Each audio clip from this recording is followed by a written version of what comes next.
a fantastic finish in a must-win game for the Packers. When Aaron Jones touched the ball for the first and only time on Sunday, the rookie says he was thinking just one thing. Not exactly great planning on the game day program Thursday night. The Packers were without these two guys, starting offensive tackles David Bakhtiari and Brian Bulaga, but you wouldn't necessarily have known it from the way the game played out. And his main focus this week is just to be himself, not to try to be Aaron Rodgers, and that extends to the rest of the team. McCarthy said this morning, Rebecca, and I'm quoting here, that he would be an idiot to coach Brett Hundley like he coaches Aaron Rodgers. Well, even if you're normally a Badgers fan, there are still a lot of reasons to jump on the Marquette bandwagon, not the least of which is this guy. Smash alumnus Sam Hauser continues to spark the Golden Eagles. Zook, your special teams coach, says every week in that raspy voice that he's got, like, Trevor's really close to breaking one. Trevor's going to break one every week. We have to hear that. Saying that every week. I mean, do you feel like you're close? Because there have been a couple instances where I feel like if you get one more block or you see a lane a little bit quicker, maybe it'll happen. Some of the biggest mistakes, I think, was not only not bringing in free agents, but not re-signing the Micah Hydes and Casey Haywards, who have both went on to become Pro Bowlers at their new teams. His stardom here at Camp Randall Stadium is what has made him a household name, but his story actually began here at Wisconsin Rapids Lincoln High School, where Beagle led the Red Raiders to a state runner-up finish in 2011. The UWSP athletic director Brad Duckworth says this is one of the most significant punishments in the history of Division III athletics. He says Semling oversaw 4 major NCAA rules violations over the last 5 seasons. Director Brandon Kinnard joins us now in the studio with more on our special report. Yeah, Mark, Rebecca, NFL players spend their entire career in the spotlight, garnering attention for triumphs on and sometimes off the field. But that amount of time is a small window, and eventually the bubble is going to burst. Players must then ask themselves the question, what's next? The answer doesn't always come right away. Finding life after football isn't easy, but George Kuntz wrote the book on it.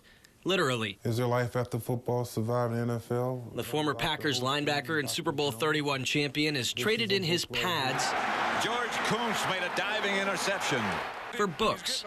Kuntz is one of only 2 former Packers to earn a Ph.D., and he's put it to use, helping craft a guide to help players survive the NFL. A lot of players are sad because all they know is, competing, playing football, and at some point, that bubble's going to burst. Kuntz now spends his days at Marian University in Fond du Lac, working as the senior vice president in the Office of University Relations. Keep pictures around if there are some students. I like to pass these out. But even for someone who has found so much success, Kuntz's transition to life after the NFL wasn't exactly smooth.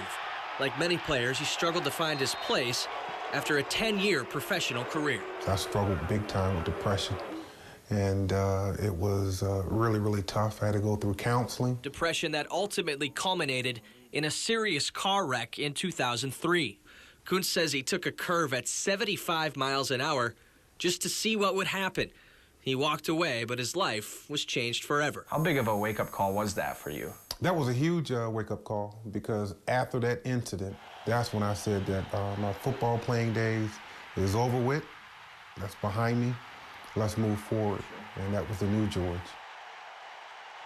This is my master's at East Carolina University. What followed was an emphasis on education. If you follow Wausau West hockey, the name Teckles certainly rings a bell. There's not 1, not 2, but 3 of them stuffing the stat sheet night in and night out, helping to lead the Warriors to yet another state tournament appearance. And as their time on the ice comes to a close, the three-piece of brothers hoping to go out in style. On the ice at Wausau West, the Teckle trio is thrice is nice. We've got a lot of history with a lot of brothers that have gone through the program, but never, I don't think we've had them in the program at the same time. Nick, Max, and Sam Teckle span 3 years, each playing a vital role on the Warriors' state-bound hockey squad. Sometimes things will carry over from outside the rink to inside the rink, but it's been a lot of fun. I mean, growing up when they were skating, yeah, that was nice. Needless to say, it's a unique dynamic on and off the ice, each of the 3 brothers bringing his own elements to the rink each and every day. It's fun to see their different personalities. You know, I mean, obviously, they're 3 different brothers. They're built 3 different ways. Sam, he's the funny one of us. He's the goofball out of the Teckles. Nick's helped me a lot. He really has. I mean, I'd like to assume they look up to me. obviously experienced everything first. Jim Lombardo has been the head pro here at Erin Hills since 2006. Since the day the course first opened, he's been very involved in the planning and execution of this week's major tournament. And he says being this involved in the U.S. Open, the very first time it's played in his home state, truly a dream come true. Can't lie, I've been thinking about it every day for 2 years. Jim Lombardo is a 1985 graduate of Wausau East. He grew up playing golf at the American Legion course in Wausau. And now he's an integral part of the world's biggest golf tournament. Get all squared away. All the decisions we've made up in the last 5, 6, 7 years have been all about this week. We've wanted to get this one right, and we've done a lot of planning. It's going great.